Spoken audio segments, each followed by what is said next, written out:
Салам достор. Бүгүн кайрадан силердин суроолорго бир-эки суроону карап көрөбүз. Жазган видеолордун астына жаңы эле 3 саат мурун биздин АХКЖ каналыбызга мындай суроо келиптир. Саламатсыңбы Сейил? Ошол эл эмне дейт деген канга сиңип калган ойдон кантип кутулабыз деп туруп бакыйган 1 эмес 3 суроо белгисин коюптур дагы. Кандай методика колдонсок деле кетпей жатат дептерсиз. Билесизби? Өзүңүздүн сурооңузга өзүңүз жооп берип коюптурсуз. Биринчиден, бул жерде сиздин канга сиңип калган деген сөзүңүздө көп сыр жатат да. Анан экинчиден, кандай методика колдонсок деле деген сурооңузга менде дагы суроо бар. Ошол методиканы колдонуп атканыңызга канча убакыт болду? Анан өзүңүз айткандай канга сиңип калган. Билбейм, сиз азыр канча жаштасыз, балким 25 жашта болсоңуз, биз төрөлгөн эле ата-энебиз эл эмне дейт, коку, элдин баласы мындай, элдин баласы түкүндөй, сен деген мындай болушуң керек, эл эмне дейт, эл укса эмне дейт, эл көрсө эмне дейт деген нерсени биз төрөлгөнү 20 жыл жашасак, 20 жылдан бери, 40 жыл жашасак, 40 жылдан бери угуп келатсак, анан эле сиз ушул күндөрү балким акыркы 1 жыл же акыркы 2 жылдын ичинде ушул ой менен күрөшүп келатасыз дейли.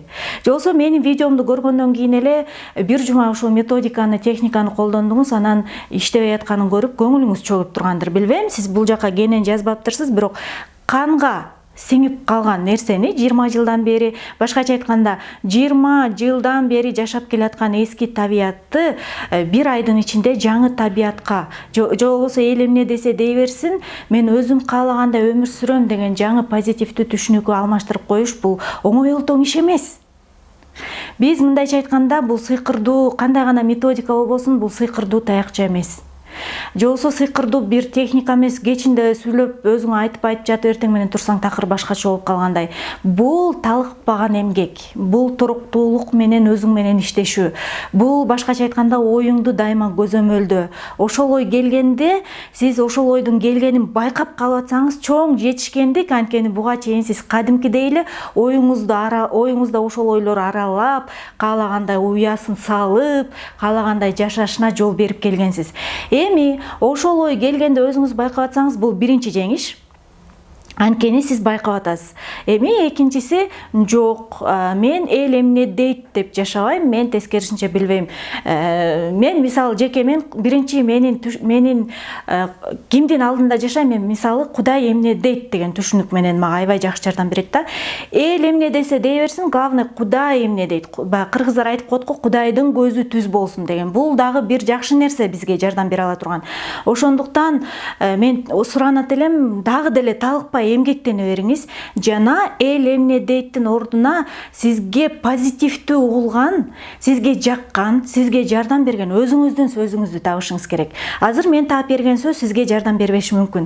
Адам өзүнүн рецебин өзү иштеп чыгышы керек да. Ошол сөздү таап алып, дайыма туруктуулук менен, тажабастан, көңүлүңүз калбастан. Спортсмендер бир күндө эле спортсмен болуп калган жок да. Мисалы, алардын машыгып атканын карап туруп, ушунчалык бооруң ооруйт.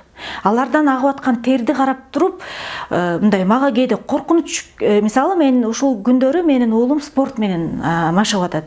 Кээде атасынын спорт менен машыктырып атканда баламдын абалын карап туруп, эне катары менин жүрөгүмдө коркунуч болуп кетет да. Ушинтип атса эмне болот балам менен деп. Бирок мен билем, спортто адам денесин кыйнашы керек. Спортто адам денесин көндүрүшү керек. Ошол сыяктуу эле бул биздин денебиздин эң жалкоо органдардын бири. Мени машыктырыш бул эң оор нерсе. Денени машыктыргандан дагы оор нерсе. Мени машыктырмайынча сиз эл эмне дейт деген түшүнүктөн, жалган ынанымдан кутула албайсыз. Ошондуктан андан ары деле мээңизди машыктырганды уланта бериңиз. Дагы бир биздин YouTube'га келген суроо. Саламатсызбы эже, менин сизге суроом. Апама болгон мээримим, сүйүүм жок. Ооруп атса деле боорум оорубай, тескерисинче жек көрө берем. Ушунчалык жаман көрө берем деген экенсиз. Бул саптарыңызга биз жооп бербей кое алган жокмун мен. Анткени албетте мындай абал менен өзүңүздүн апаңызга карата ушундай абал менен жашоонун өзү оор. Ошондуктан оор болгон үчүн сиз бул жакка жазганга аргасыз болдуңуз. Билесизби, сиз кенен жазбаптырсыз, бирок апаңызга карата ушундай сезимдердин пайда болушуна сөзсүз түрдө бир нерсе түрткү болду. Албетте ал бала чагыңызда, билбейм, кандайдыр бир окуя, бала чагыңызда балким апаңыздан катуу көңүлүңүз калган, же болбосо апаңыздын бир туура эмес, сиздин алдыңызда жиркеничтүү деп эсептеген бир ишин көрүп калгансыз. Кыскасы, сиз күткөндөй апа боло алган жоктур. Адамга деги эле башка адамга болгон жек көрүү, башка адамга болгон таарынч өзүнөн өзү эле келип калбайт. Сөзсүз түрдө бир тамыр бар. Эми бул нерсе менен жашай берсеңиз, бул жерде эң биринчиден азап тарта турган жана ошонун кесепетин, жаман кесепетин көрө турган биринчи адам өзүңүз болосуз, а экинчи албетте сиздин апаңыз. Анан бул нерсе менен жашай берүү же ушул нерсе менен күрөшүү албетте бул сиздин чечимиңиз, бирок мен кубанып атканым, сиз муну биринчи жеңиш, сиз муну мындайча айтканда ички жан дүйнөңүздөн алып чыгып, телефонго, башкача айтканда кагаз бетине түшүрдүңүз да. Бул эң сонун, анткени бул нерсе биринчиден сиздин ичиңизден чыкты. Экинчиден, себебин издеңиз. Кайсыл учурдан баштап, мен ойлобойм да, сиз төрөлгөндө эле апаңызга болгон жек көрүү жаралган жок да. Кайсы бир учурда пайда боло баштады, анан ал жыл сайын күчөп атат. Ошол тамырды табыңыз дагы, анан ошол апаңыздын ошол учурдагы абалына кайтып барыңыз. Эмне себептен апаңыз ошону кылганга мажбур болду? Апаңыздын ошондой жашоо образын жүргүзүүгө эмне түрткү болду?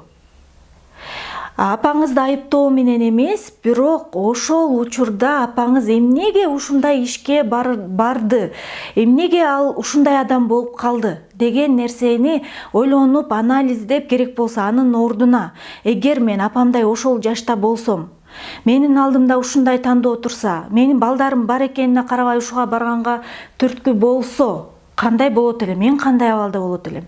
Албетте, сизге балким азыр айтып коюш оңой. Мен эч качан андай кылмак эмесмин деп.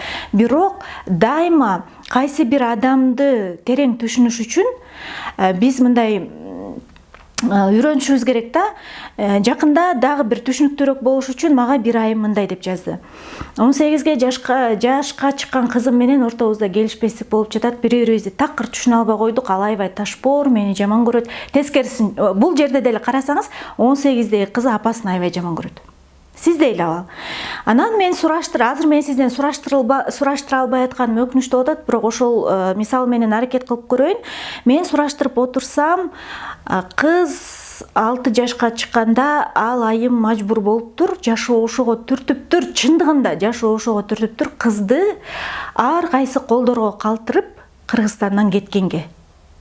Анткени ал физикалык, денелик жактан бала бакканга мүмкүн эмес болуп калыптыр да. Анан ал болгондо дагы өмүр бою ошо 6 жашынан баштап азыркы 18 жашына чейин апасы жөнүндө жалаң гана негативдүү сөздөрдү угуп келген. Башкача айтканда, мээсинде апасы жөнүндө жалаң негатив, апаң баландай, төлөндөй. Анан биринчиден таарыныч бар, мени калтырып кеткен, экинчиден негатив бар. Апасы жөнүндө эч бир жакшы сөз уккан эмес. Анан апасы эми ал кызына жакшы нерселерди алып берүү менен, финансылык жактан кам көрүү менен бат эле утуп алгысы келип атат да. Бирок ошондо мен ал апага айттым, эми сиз кызыңыздын ордуна туруп көрүңүз. Өмүр бою сиз жөнүндө негатив укту, өмүр бою сизде таарыныч бар. Анан сиз кандай, мындайча айтканда, сүт жаңы баланы жарыкка алып келген эненин бооруна сүт чыгат да. Ал апа каалап атат, мындай эле төрөй элек эле апанын сүтүн чааргыңыз келип атат деп салыштырдым да. Кызыңыздан чыкпайт, сизге карата мээрим сүйүү чыкпайт, анткени ал сиз жөнүндө анда жалаң гана негатив. Демек сиз өзүңүздүн ойлоруңуз, апаңыз жөнүндө, бул мен эмнени айткым келип атат, апаңыз жөнүндө ойлоруңуз менен иштешиңиз. Апаңыз жөнүндө кандай ойлор бар, эмнени ойлонуп келдиңиз, эмнеси түрткү болду, анан акырындык менен апаңыздын ордуна туруп, позитивдүү ойлорду. Ар бир адамдын позитивдүү жагы бар, ар бир адамдын күчтүү жагы бар, ар бир адамды жакшы көрө турганга себеп бар. Аны тапкысы келген адам табат. Ошондуктан сизге ийгилик каалайм. Табыңыз, ошону издеңиз жана бир келген өмүрдө бир эле апаңыз болот. Апаңыздын көзү өтүп кеткенде өкүнүп калбагандай абалда болушуңузду каалайм.